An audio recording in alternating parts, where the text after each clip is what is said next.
This is Tennessee Talks with United States Congressman Tim Burchett. Hello, I'm Congressman Tim Burchett, and welcome back to Tennessee Talks. Today I'm joined with my very good friend, Congressman Roger Williams, who represents the 25th District of the great state of Texas. And back in the 60s, he was an All-Southwest Conference baseball player for Texas Christian University. And after he graduated, he was drafted by the Atlanta Braves. Go Braves. Go Braves. Hammer and Hank. And we're going to hear some about Hank a little bit, I hope. After he graduated, of course, he played for the Braves, and he played in their farm system for many years, going back to his alma mater, Texas Christian University. The Toads? Home of the Horned Frogs. Horned Frogs, the Frogs, that's right. And to be their head baseball coach. He has served in Congress since 2012, and now he's the head coach and manager of the Republican Congressional Baseball Team, which I'm on, which is a heck of a lot of fun, and I'm looking forward to our game this week. And Roger, I want to thank you for joining me on Tennessee Talks. It's great to have you on the show, brother. And good to be on your show. Well, thank you. You're going to make my ratings skyrocket, I'll tell you. What is the congressional baseball game?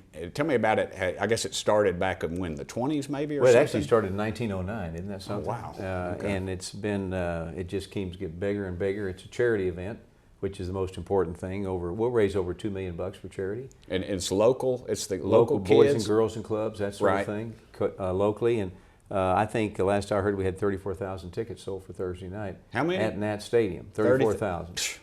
So that's a big crowd for them. Well, it's a big crowd for anybody, and we're looking forward to it. And we're defenders, and you know we declared ourselves America's team after we won last year. Absolutely. So we got a lot on the line right now. Well, we do, but I think we got the Yeah. depth and we got the skills. Skip, this year looks good. Best. I've been here 3 years, and honestly, this year we look as good as any. We got the depth, and we won last year. We're better than we were last year. And the great thing about it is Fox Sports is going to cover the game this year. Wow. So you know, probably 7-8 million people will watch the ball game. Easily. I know when I go back to Knoxville, everybody's talking about it. All the people that follow baseball, and of course you follow Fox, you're going to be watching it. You know, we talk about the bipartisanship of Congress and stuff, and there's some, there's not. You know, in sports, I've always, you know, when you get in that huddle, everything's aside, and you know, and our job is to kill the enemy, basically. But there are some friendships that develop with all this, wouldn't you say, across the aisle? Well, there are. I mean, look at you. The baseball game is bipartisan. You do have some friendships. Unfortunately, they don't last too long. That's just the way it is. People may not want to hear that, but they don't. I mean, Nope. You know, this is coming on the 5th year anniversary of the shooting, the baseball shooting. Yep. And after that happened, for a couple of days, it was totally bipartisan. What can we do to help you? And then boom, it's gone away now. So it's a tough world up here, but baseball comes at a good time. You know, baseball is a sport that brought us out of World War I. It Right. brought us out of World War II. And we know what George Bush did when he threw the perfect strike and coming out of 9/11. So baseball's done that. And baseball now is going to bring us out of this funk that we're in. And for at least a moment in time, people will be having fun, and we'll be playing I agree. And of course, Democrats, Republicans. Democrats and Republicans. Of course, you know, there's some reports that the climate activists are going to try to storm the game, and you know, and if we don't pass some crazy climate bill, they're mad at the Democrats. And they're radicals, is what they are. You think that's going to cause any problem? I don't think so. I mean, but isn't that stupid? I think it's America's game. America's game. We're raising over $2 million for charity that everybody will benefit from. We're playing on green grass. What else? We're not even playing on AstroTurf. You know, so I think it's ridiculous. But if they want to act stupid, there's going to be plenty of security there to take care of things, and it doesn't bother me at all. But I think they're directing their efforts and their energy to the wrong direction when you're talking about charities. Yeah, and I think when it's played out on the national news, even the news is going to have a hard time spinning this, because it is America's game. And you know, you see liberals and conservatives out there screaming, you know, for their team. So it really, I think it's misdirected. Tell me something, Roger. You played with them all. Who do you remember have the most? I think I know who you're going to say, but who is the best? Well, the best was Hank Aaron. You know, and I got to be around Hank during the years he was chasing the record to break Babe Ruth's record. Right. But Hank was a good man. He was a gentle man. He was a humble man. And you rooted for him for everything he did. But the first time I met him, I got brought up from the minor league camp to the big league camp, and I found myself one-on-one with him in the locker room and asked him to give me an autograph on a ball that I'd pulled out of my locker. And the ball had been used a little bit. He took the ball and tossed it in the shower, pulled out a new ball, gave me a ball and told me, he says, "Kid, this is the big leagues now." and he couldn't have been more kind to a 21-year-old rookie, and so forth. So Hank was the best, and it's hard to argue that with a lot of great players. But I got to play against a lot of good players too that are now in the Hall of Fame. Right. I know you you bring in some guys that help us, and it's amazing. Just I'm Bush League. We all know that. I have to aspire to be third string, but it's amazing. Like when I'm up batting, and one of them will just make a little point. Hey Tim, why don't you? And boom, just like that. I mean, it's the skill level is unbelievable. Well, baseball is the hardest thing to do in sports, I believe. You got a round ball, you got a round bat, and you're trying to hit it square.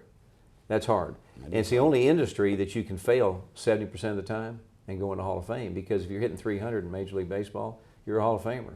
Yeah. That means you're failing 70% of the time. That's because the game is hard and so forth. So when you get players, and it's fun to bring some of my old teammates back that have really succeeded, like Darrell Evans, who's hit 414 career home runs and what a played nice several guy. World Series. When you were saying that about you and Hank, it reminded me and him, because he'd pull me off to the side and make points to me. And he knows I probably won't see the field unless we hit another home run and I'm out there screaming my head off like an idiot. But he just class act. And I saw him, his boy, with the first year I played, and his son was there. Derek, and my wife and daughter were there, and he's like, man, I need a cold drink and a hot dog, typical big league player. Yeah. And I hollered up at my little girl Isabel, and I think he gave her 100, and he was like going to tip her $20, and I was like, no, dude, it's fine. He goes, oh man, it's your kid, I don't want to do that. And I was like, big guys like that, they don't have to be like that, but he was just reaching out to folks. Aaron was totally that way, and he faced a lot of unneeded challenges, in Atlanta, being an African American at that time, chasing Babe Ruth's record. But it's monumental that he did it, and it's also memorable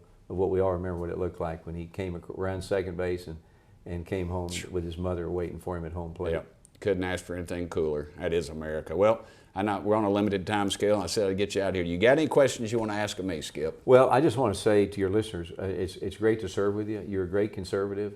Thank you, Skip. I don't think any of us ever doubt how you're going to vote. We all believe in less government. We believe in the people.